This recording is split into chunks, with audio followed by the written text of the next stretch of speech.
Stop for just a moment before you keep moving. Before the next thing pulls your attention and this slides past you like everything else does in a busy day. Place your hand on your chest if you are willing.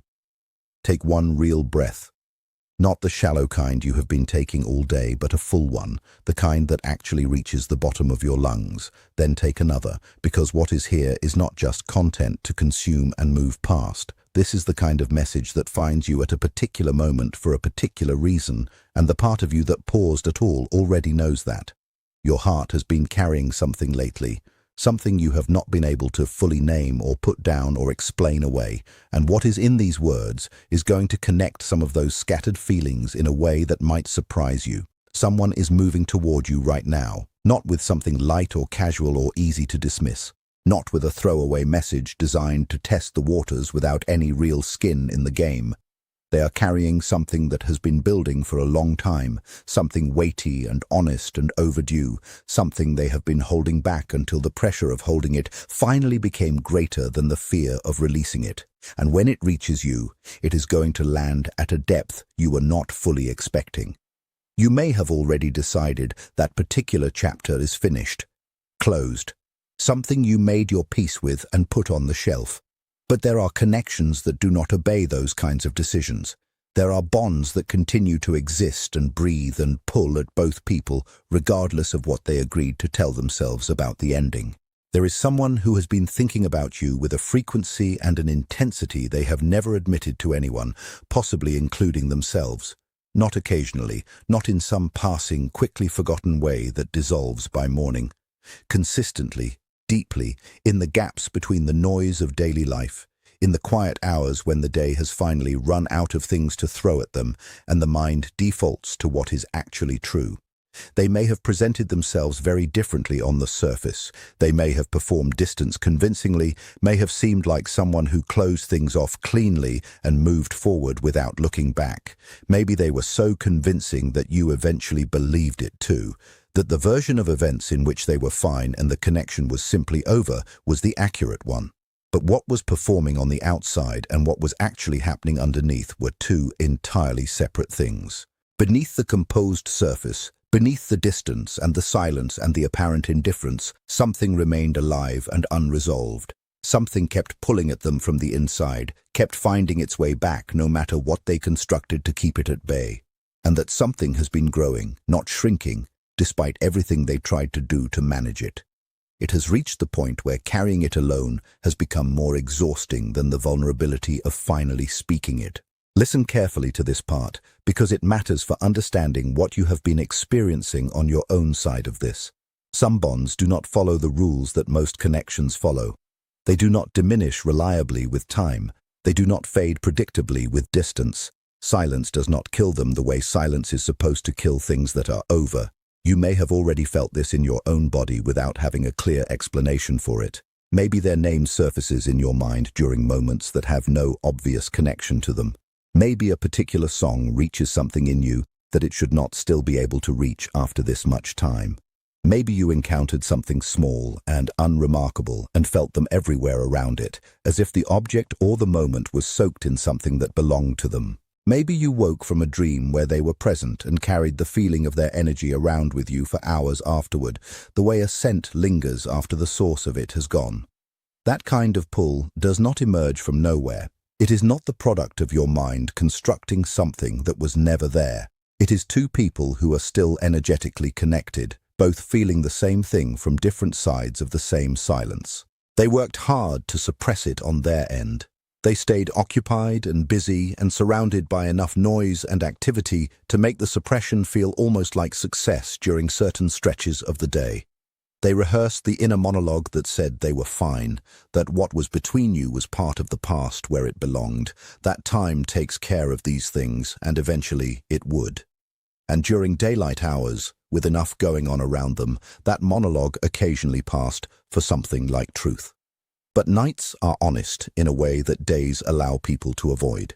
When the tasks are done and the distractions have run out and the world goes quiet, the defenses tend to lower with it. And in that lowered, unguarded state, the truth that was being successfully managed all day comes back without permission.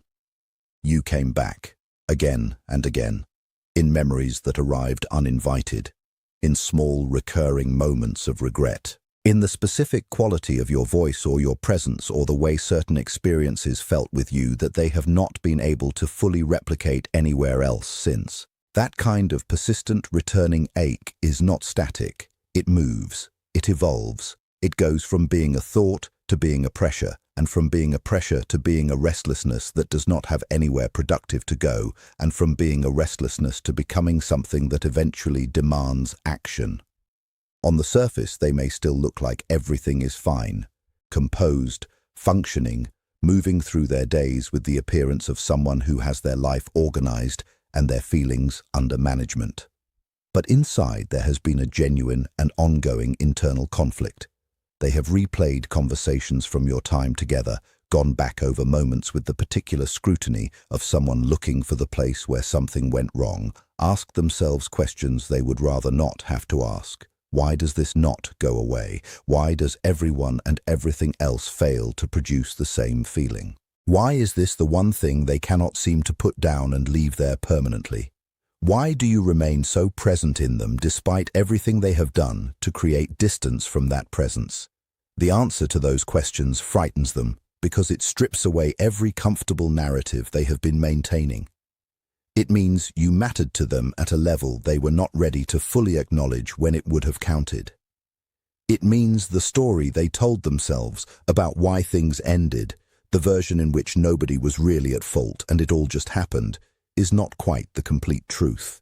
The more complete truth, the one they are currently being forced to sit with, is that they failed to show up the way the connection deserved, not because they did not care enough, because they were not yet fully ready, because fear was running their decisions in ways they did not have enough self-awareness to recognize at the time, because emotional maturity is a thing that develops on its own timeline, and their timeline lagged behind what the moment required.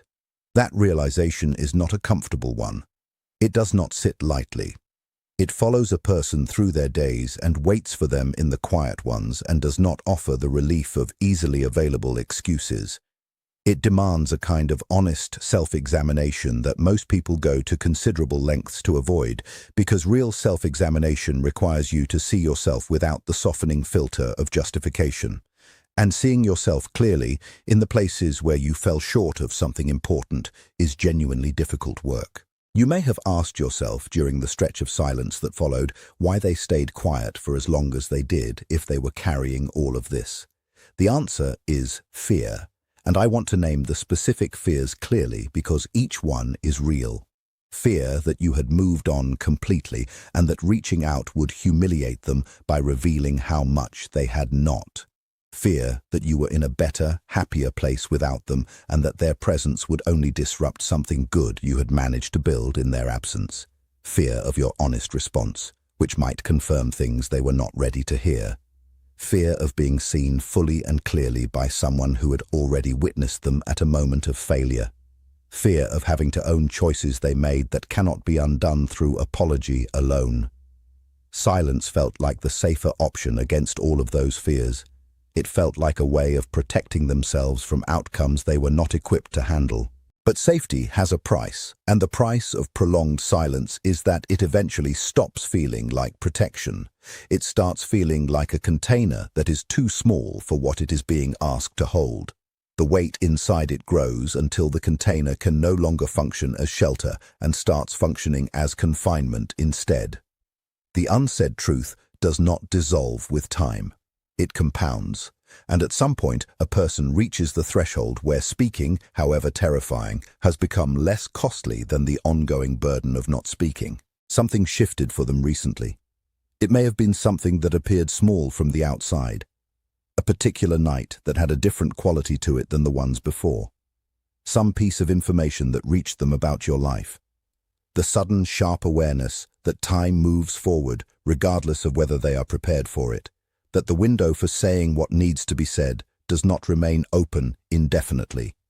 Whatever it was specifically, it acted as a crack in the containment. And once that crack appeared, the truth that had been building pressure behind it started finding its way through. So when this contact comes, understand what it actually represents.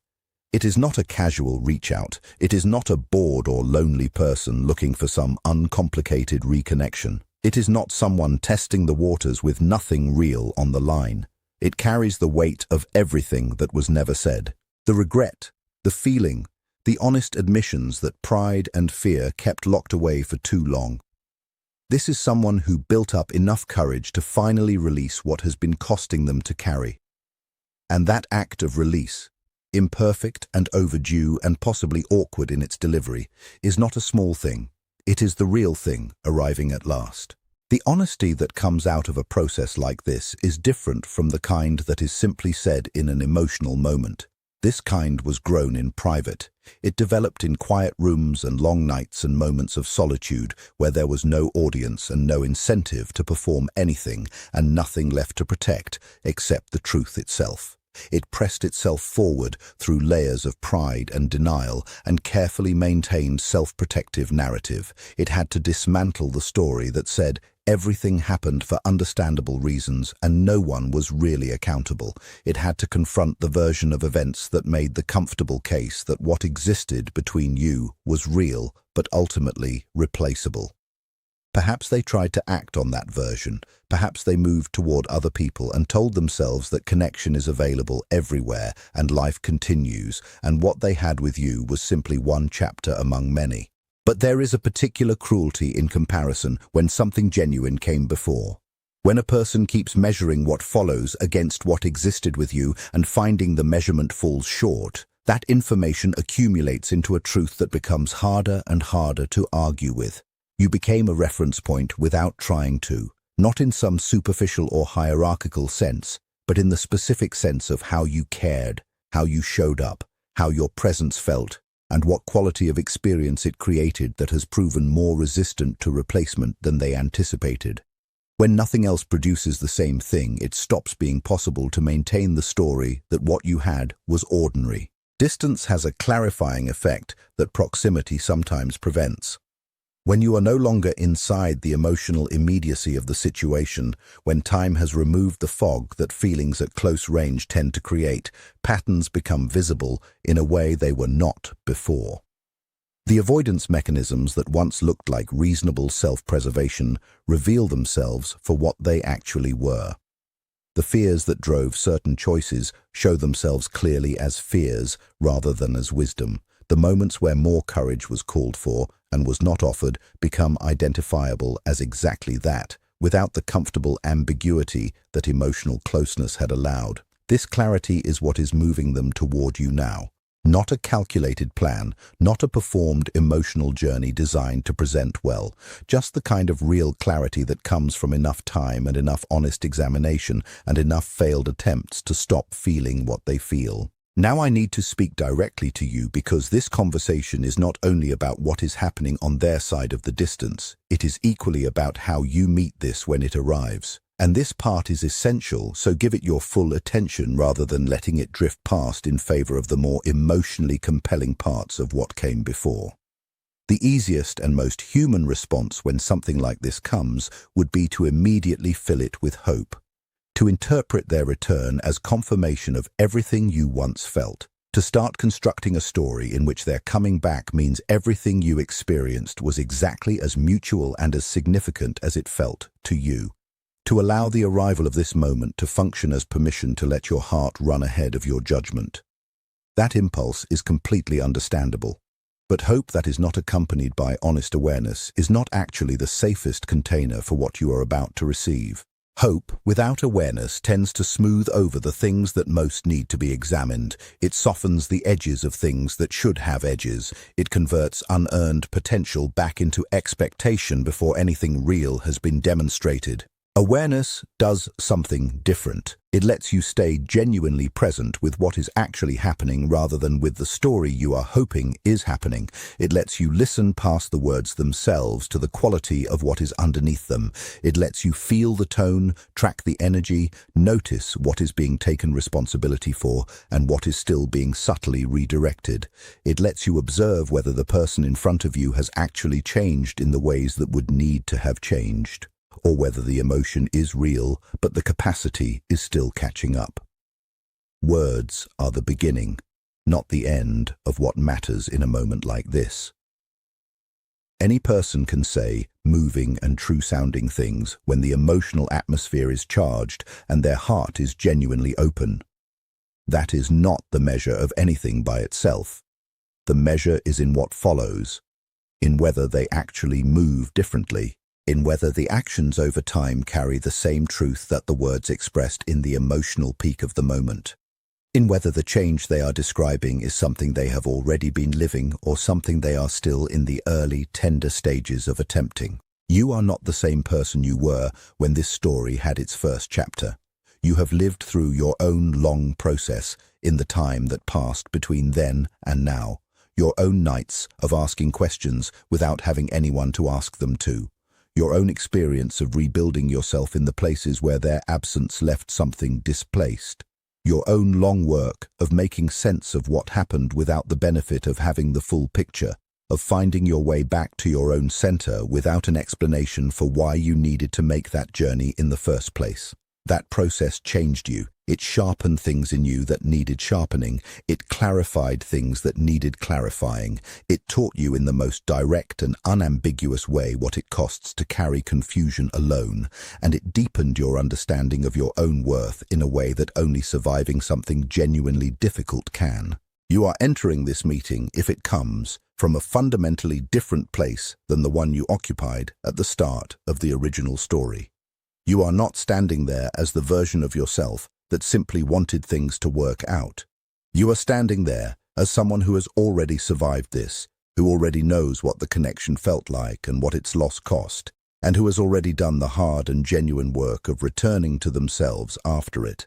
That kind of knowledge is not small. It is quiet, and it does not announce itself dramatically, but it is one of the most substantive things you can bring into any significant emotional encounter. You do not need to react immediately. You do not need to have your answer formed before the conversation has actually fully unfolded. You do not need to be swept into certainty just because intensity is present in the room. You are capable of staying grounded while simultaneously feeling everything. You are capable of receiving what is being offered and taking genuine time with it, rather than rushing to resolve the discomfort of open-endedness by landing somewhere quickly. That capacity, the ability to be present with complexity without immediately trying to collapse it into something simpler, is a real form of strength. There will likely be a moment somewhere in the encounter where something goes still. A breath, a small pause, a beat of silence between words. In that stillness, before your analytical mind has fully engaged and before the old emotional patterns have had time to assert themselves, there will be a quiet signal, not loud or insistent or easily described, but clear in the way that things are clear when the noise has temporarily stopped. Trust that signal above the memories, above the hope, above the fear, above the wound. It is built from everything you have lived through and everything you have learned in the time since. It has access to information that neither hope nor fear can offer. What it tells you about whether what is in front of you is actually aligned with who you are now, with what you genuinely need and what you can honestly afford to offer, that is the thing worth listening to most carefully.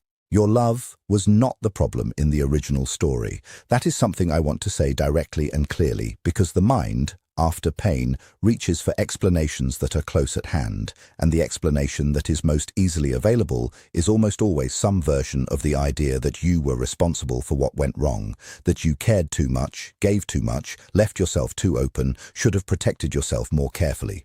That version of events is almost never accurate. It feels protective because it gives you something to change that is within your control.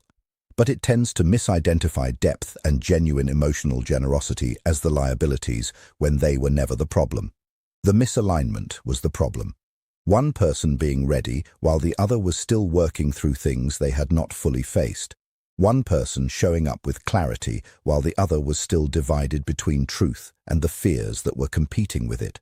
That kind of asymmetry creates enormous pain, but it does not mean the love itself was excessive or that the person offering it made an error by offering it. What grows out of surviving that pain, if you let it grow in the right direction, is discernment, not hardness, not the kind of protective distance that keeps everything at arm's length to prevent future cost. Discernment. The ability to remain genuinely open and emotionally available while also recognizing earlier and more clearly when the energy is not being matched, when the words and the actions are not aligned, when someone is drawn to what you bring but not yet capable of receiving it in the way it deserves. Discernment lets you step back when stepping back is what the situation honestly calls for, not from fear or self-protection in the defensive sense, but from a clear-eyed reading of what is actually present as opposed to what you are hoping is present. That is a very different thing from closing your heart. It is what allows you to keep your heart genuinely open while also keeping it genuinely safe. You are standing in this possible turning point from a position of real inner resource. You have already done the work that makes you capable of handling whatever this encounter reveals. You are not dependent on a particular outcome in order to remain intact. If what comes is genuine and matches its words with real follow-through and demonstrates the kind of change that was needed, you have the clarity to recognize that and respond from your actual center. If what comes is real in its feeling but still incomplete in its capacity, you have the awareness to recognize that too and the strength to honor what you know rather than discount it for the comfort of the story you would prefer. Either outcome resolves something that has been unresolved. Either outcome moves you forward from a place that has been holding something in suspension. That is worth more than most people give it credit for. The resolution of the unfinished, the clarity that comes when truth is finally spoken into the space where silence has been living. Approach what is coming with presence rather than anxiety. Let it show itself at its own pace rather than rushing to categorize it before it has fully arrived. Let the actions that follow the words do the work of confirming or qualifying what the words expressed. Trust yourself throughout the process in a way that you are now genuinely equipped to do. You do not need to control the shape of what happens next in order to be safe within it. You only need to remain honest with yourself, honest about what you feel and honest about what you need and honest about what you observe. Whether this opens something new or completes something old, you are not entering it as someone who needs a particular answer in order to feel whole.